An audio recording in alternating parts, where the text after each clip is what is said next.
Okay, hello everyone. Welcome to today's episode where we're going to be speaking about this idea from Louie Giglio. He wrote the book Do Not Allow the Enemy at Your Table, or Don't Give the Enemy a Seat at Your Table.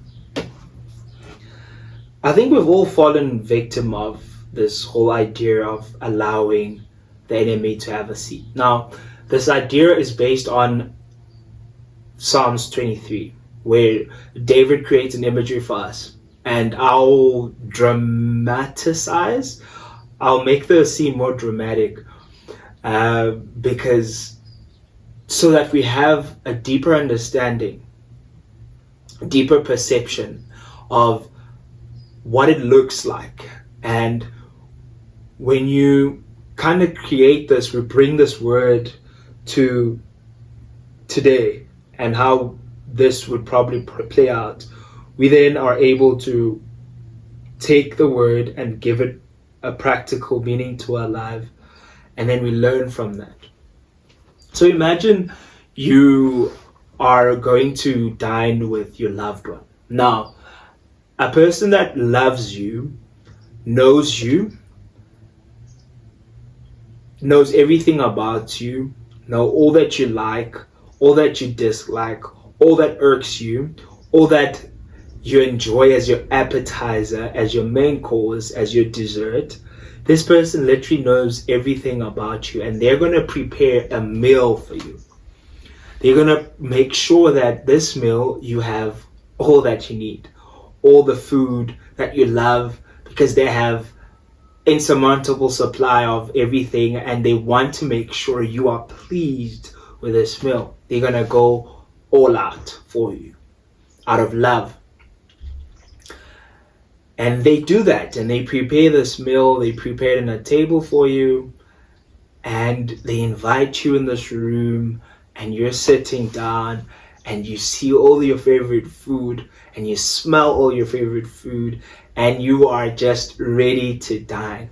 Because here you are with this person, and they've created this meal for you, and there's nothing in the world that's better than this. All right. But that's not the end. You look around in the room and you realize there are enemies. Your enemies. Let's be real. Those people whom you don't want to see ever, that you never want to be in the same room with, those people who have hurt you or you've hurt or whatever, however they became your enemies, here they are in this room looking at you and this table that is filled with all these goods that you're just ready to dive in. Now, man on man, my heart will just sink, man. Because here I am overwhelmed, basically. Because in front of me, I'm just ready to dive in and eat because I have all my favorite things here. But then I look around, there's these people, who I dislike, who I consider them my enemies. That's tough. Right? I never looked at Psalms 23 like that, especially that verse that says God prepares a table for us in the presence of our enemies. Right? God is preparing a table for us, probably does the best work he possibly can with all our favorite meals, but our enemies are around.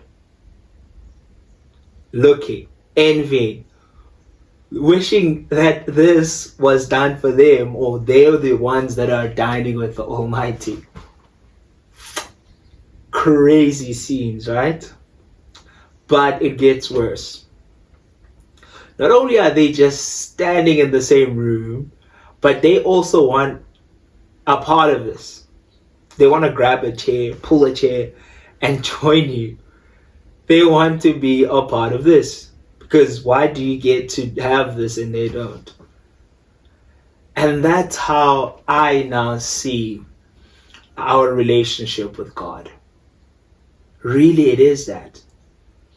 It is you been given a chance to dwell and sit in the presence of God, with God, and dine with Him, has invited you to have all that you want in abundance, as much as you want.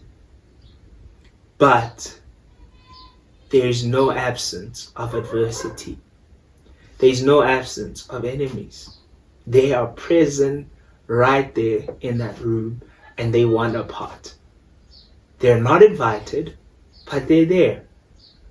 They are there to make sure that you move your eyes away from God, away from Christ, that you forget what God has to say, and you now have to listen to what the enemies have to say. And guess what? They're not going to be speaking good things to you. They'll be constantly reminding you of how much of a failure you are. They'll be constantly reminding you of how much wrong you've done. They'll be constantly remind you of what you did yesterday and how much you're not worthy to be sitting on this table. How much you should just pack your things and leave. Because why do you get to have this? But God is there looking you straight in the eyes and whispering to you and trying to tell you, but I have made you deserve this. Through my power and my Son's blood, you are deserving of all of this. You're worth all of this. But God is a gentleman. He won't be shouting across the table, but He's trusting you to look at Him. He trusts His grace and His mercy to always call back your attention to face Him, because all that matters is what He says. Not these enemies who are not looking for the best thing for you. Because that's the sad thing about the enemy. The enemy will always try to lure you and pull you as if he has better things for you. As if the small momentary activities and things that we get ourselves involved in are more important than what God has to offer for us. He feeds us with lies. And the sad thing is, it's easy for us to believe them. We fall in the trap of listening to him instead of sitting in this table and enjoying our meal with the Almighty and asking him what he's got for us, what he has in place for us. And that's the challenge of life. On Wednesday prayer, we have prayers on Wednesday with Miss Tulo, and she was speaking about how we suspect, or we have this flawed understanding of when God has called us to something, we think there's no presence of challenges. We think challenges are not present. Adversity is absent. And the truth is, even if it has God written all over it, and God, especially when it has God written over it, and especially when you're aligning with your purpose, with what God has called you to do, that's when the enemy goes full on you. He brings his best offense against you because he knows that you bear seed inside of you that will plant a tree that will destroy his kingdom. So he will make sure, because his whole being is against you. So he tries to make sure that you go through adversities, you go through challenges in that calling, especially since you're following and you're being obedient to God's voice. And that's where the challenge is for us. The challenge is for us to be aware that it's not going to be easy, even when God had called us to it, especially so. Because when we are called to build that wall, to build that temple, to rebuild, to fix generational curses, to work out things that our families and our generation before us have struggled with, we think it's going to be a walk in the park. It won't be. It will be challenging. Every second of it. There will be moments where you have to be building and fighting at the same time, simultaneously. There will be moments where you have to be praying and fighting, beholding God and casting out demons. Standing firm in your faith and fighting adversity. But there's grace. There is grace. God grants us grace. God gives us grace. He's there for us in every step. He's sitting across us. He's able to see us. But he's just quietly whispering to us, pay attention to me. Let me be priority in your life. Forget about other idols. Forget about other things. Keep your focus to me. Seek my face, my voice.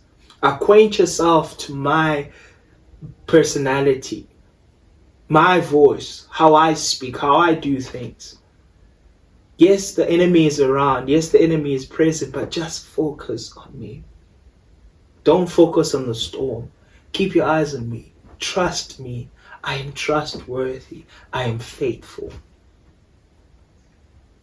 So, yeah, guys, that's been in my heart today, and awesome.